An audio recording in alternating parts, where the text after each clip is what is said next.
of designer heels and polite laughter as Boston's elite gathered for the annual charity gala. From my position near the service entrance, I watched my sister-in-law Victoria holding court in the grand ballroom, basking in her role as event chair.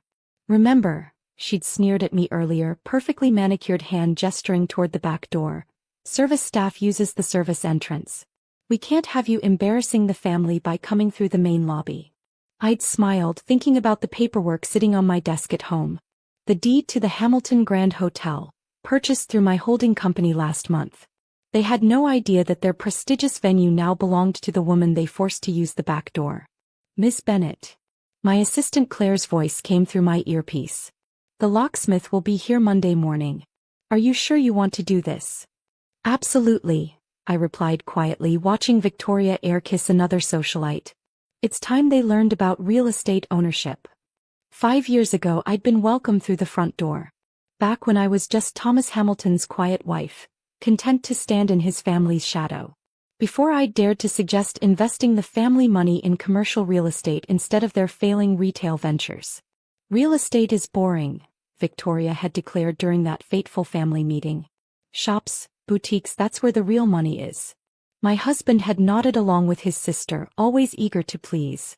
"Catherine doesn't understand business," he'd added apologetically. "She just needs to focus on being a proper Hamilton wife." So I'd done exactly that. Smiled, nodded, played the perfect wife while they hemorrhaged money on overpriced boutiques. All while quietly building my own real estate empire under my maiden name.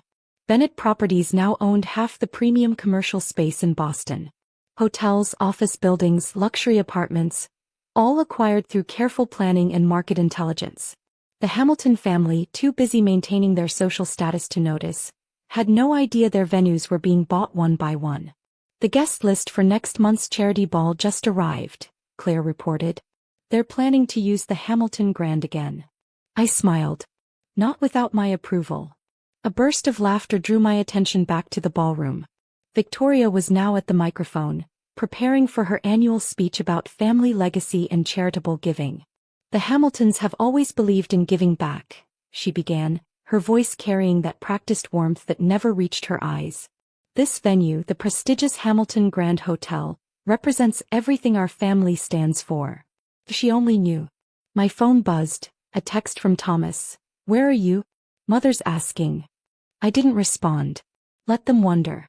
Let them search the service areas where they'd banished me.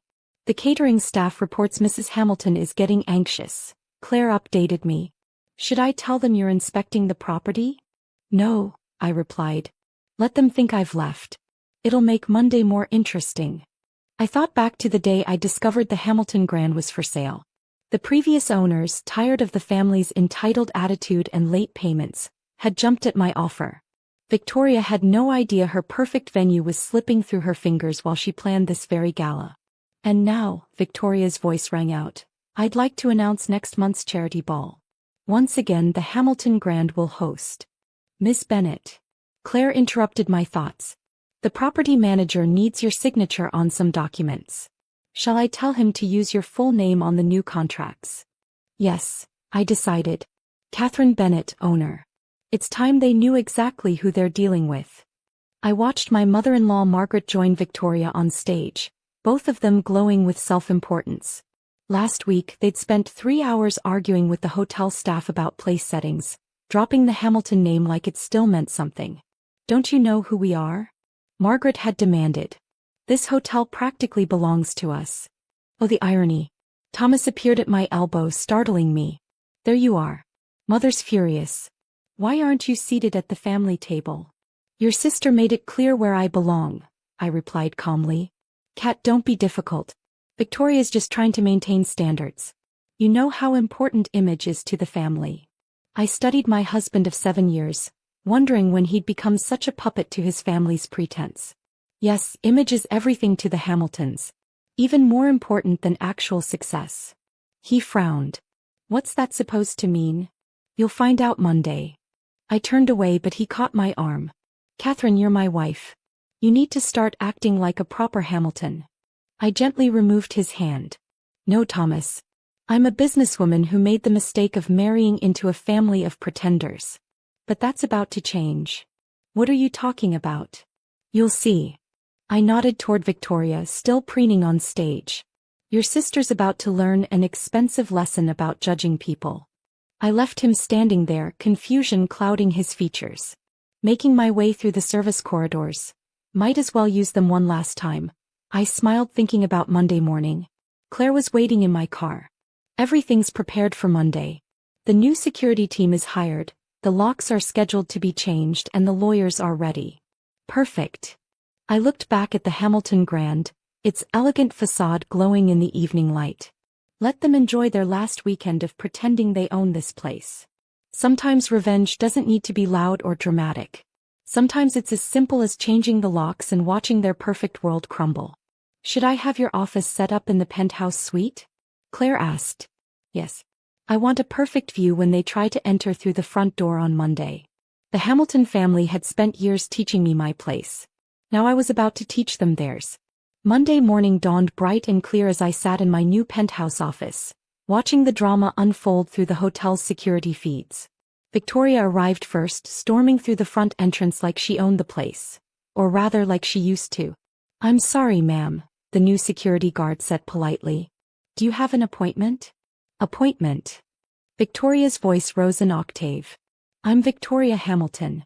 This is practically our hotel. I don't see any Hamiltons on the approved access list, the guard replied, checking his tablet. If you'd like to make a reservation, you can contact the management office. Claire's voice came through my intercom. Your mother-in-law and husband just pulled up. Should I have security stall them? No, I smiled. Let them all gather. This should be entertaining. Within minutes, the lobby had filled with indignant Hamiltons. Margaret demanding to speak to the manager. Thomas trying to use his family name to gain access. Victoria threatening to call her lawyers. Time for my entrance. The elevator doors opened silently as I stepped into the lobby. Gone was the quiet, accommodating wife they'd dismissed. Today I wore power like armor. A perfectly tailored suit, elegant heels clicking against my marble floors. What is the meaning of this? Margaret demanded, turning toward me. Catherine, thank goodness. Tell these people who we are. Oh, I'll tell them exactly who you are, I replied calmly. You're trespassers unless I say otherwise. The lobby fell silent. What are you talking about?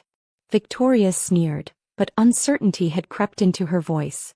I nodded to Claire, who distributed folders to each family member. Inside you'll find the deed to the Hamilton Grand Hotel, purchased last month by Bennett Properties. My company. Thomas stared at the documents, face pale. Your company? But you're just what? I asked softly. Just your wife. Just the woman you told to stay quiet and look pretty? While you were losing money on boutiques, I was building an empire. Victoria snatched the papers from Thomas's hands. This is impossible. You don't have this kind of money. Bennett Properties owns 30 premium properties across Boston, I informed them. The Hamilton Grand is just the latest acquisition. Though I must say, it was satisfying to buy the venue you've used to humiliate me for years. Margaret sank onto a lobby sofa, her perfect posture crumbling. Why didn't you tell us? Would you have listened? I walked closer, enjoying the way they backed away. You were too busy maintaining your social facade to notice that real estate, boring, beneath you real estate, was making me wealthy while your retail ventures failed. The charity ball, Victoria whispered. Next month's event is cancelled, I confirmed. In fact, all Hamilton family events at this venue are cancelled. Permanently. You can't do this to us. Margaret stood up, hands shaking. We're family. Family. I laughed. Was it family when you forced me to use the service entrance? When you treated me like staff at your events? When you dismissed every suggestion I made because I wasn't born into your precious social circle? Thomas stepped forward. Catherine, be reasonable. We can work something out. Actually, we can't. I turned to face my husband. The divorce papers will be delivered this afternoon. Consider this my farewell gift, showing you exactly who you underestimated. Victoria's face had turned an interesting shade of red. This is revenge. No, I corrected her. This is business. The kind of business you never bothered to understand. The Hamilton Grand will be renovated, modernized, and run properly, by someone who actually knows how to manage properties. And us? Thomas asked quietly. You have until noon to remove any personal items from your regular suite. After that you'll need a reservation, and my approval, to enter this building. You'd throw your own family out? Margaret's voice shook with disbelief. You made it very clear I was never really family, I replied. Just the quiet wife who didn't know her place. Well, now my place is at the top of this building, while you're standing in my lobby without permission. I nodded to security. Please escort them out.